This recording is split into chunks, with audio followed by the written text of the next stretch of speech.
Assalamualaikum warahmatullahi wabarakatuh. Perkenalkan, nama saya Ervita Aprilia. Saya mahasiswa dari Universitas Pancasakti Bekasi. Dan kali ini saya akan membahas tentang statistik bisnis, pemusatan, dan penyebaran data. Slide pertama. Ukuran pemusatan data. Ukuran pemusatan merupakan ukuran yang dapat melihat bagaimana data tersebut mengumpul. Ukuran pemusatan data mempunyai tujuan, yaitu mencari sebuah nilai yang dapat mewakili dari satu rangkaian data. Kemudian yang kedua yaitu ukuran pemusatan data atau measures of central tendency adalah nilai yang digunakan untuk menggambarkan sekumpulan data dengan mengidentifikasikan pusat dari kumpulan data tersebut. Ukuran pemusatan data yang paling sering digunakan adalah rata-rata atau mean, median, dan modus atau mode. Mean atau rata-rata adalah nilai tengah pada suatu kelompok data yang diperoleh dari penjumlahan keseluruhan data pada suatu kelompok dibagi dengan banyaknya data. Terdapat dua nilai tengah yang biasanya kita ketahui, yaitu nilai tengah untuk populasi dan nilai tengah untuk sampel. Nilai tengah biasanya juga disebut mean atau rata-rata. Mean pada dasarnya adalah model kumpulan data kita. Contoh, seorang guru ingin menghitung nilai rata-rata ujian di kelasnya. Berikut merupakan kumpulan nilai dari 11 siswa. Nilai dari angka 1, 2, 3, sampai seterusnya. Dan ini siswanya ada 50, 70, 90, 60, 50, 65, 100, 70, 70, 55, dan 90. Kita cari rata-rata dari data tersebut adalah X dijumlahkan dengan rata-rata nilainya siswa. Di situ hasilnya sama dengan 70. Median adalah suatu nilai yang terletak di tengah kelompok data yang telah diurutkan dari nilai terkecil sampai terbesar atau sebaliknya, karena suatu kelompok terbagi atas dua jenis, yaitu kelompok ganjil dan kelompok genap. Maka terdapat dua solusi menentukan median yang dapat digunakan untuk kasus tersebut. Contoh, berikut merupakan nilai dari 11 siswa pada contoh sebelumnya.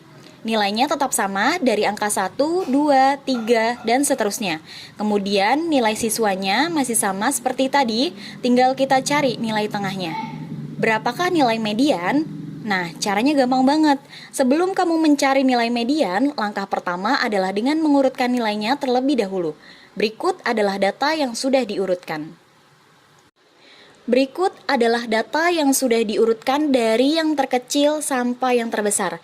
Setelah diurutkan, baru kita cari nilai tengahnya. Kebetulan saja, data di atas adalah data ganjil. Jadi, kita dengan mudah bisa menebak bahwa nilai mediannya adalah 70. Loh, itu kan datanya berjumlah ganjil. Kalau datanya berjumlah genap, bagaimana untuk menentukan nilai tengahnya? Gampang banget. Pada data berjumlah genap, kita dapat menentukan nilai median dengan menambahkan dua data di tengah dan menghitung rata-ratanya. Di sini kita sudah urutkan dari angka yang terkecil sampai angka yang terbesar. Nilai median yang dapat dengan menjumlahkan nilai pada data kelima dan keenam kemudian dibagi dua. Maka median dari data tersebut adalah 65 ditambah 70 dibagi 2. Maka hasilnya 67,5. Next yaitu ada modus atau mode, merupakan ukuran pemusatan dengan menggunakan data yang paling sering muncul pada kumpulan data. Contoh, di sini terdapat nilai data. Dari data tersebut kita dapat menghitung frekuensi kemunculan dari setiap data.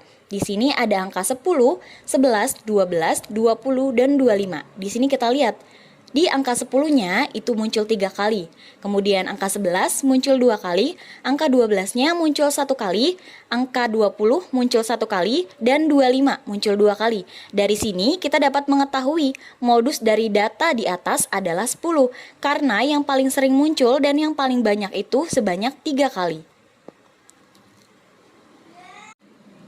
Ukuran letak data. Ukuran letak data adalah nilai yang didasarkan atas letak ukuran dalam suatu kumpulan data. Ukuran letak data membagi data terurut menjadi beberapa bagian yang sama, tergantung pada nama ukuran letak datanya. Kuartil adalah ukuran letak data yang membagi 4 bagian dari kumpulan suatu data. Jika terdapat semua data yang diurutkan mulai dari yang terkecil dan yang terbesar, maka data itu bisa dibagi menjadi 4 bagian. Untuk menentukan kuartil data kelompok dirumuskan seperti ini. Rumusnya yaitu QI sama dengan L ditambah 1/4N dikurang FK dibagi F dikali P. Di sini keterangannya bisa teman-teman baca sendiri ya. Kemudian yaitu desil. Untuk menentukan desil hampir sama dengan kuartil. Namun jika kuartil membagi data menjadi 4 bagian, sedangkan desil membagi data menjadi 10 bagian dengan ukuran data N sama dengan 10. Hal tersebut ada 9 nilai desil dari 10 bagian, yaitu 1 sama dengan 1,2, 3, 4, dan seterusnya sampai 9. Untuk menentukan desil data kelompok dirumuskan seperti ini.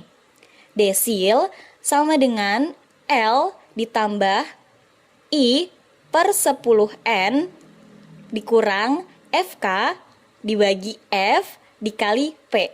Keterangannya bisa teman-teman baca ya. Oke, terima kasih. Mungkin itu saja penjelasan dari saya. Kurang lebihnya mohon maaf. See you.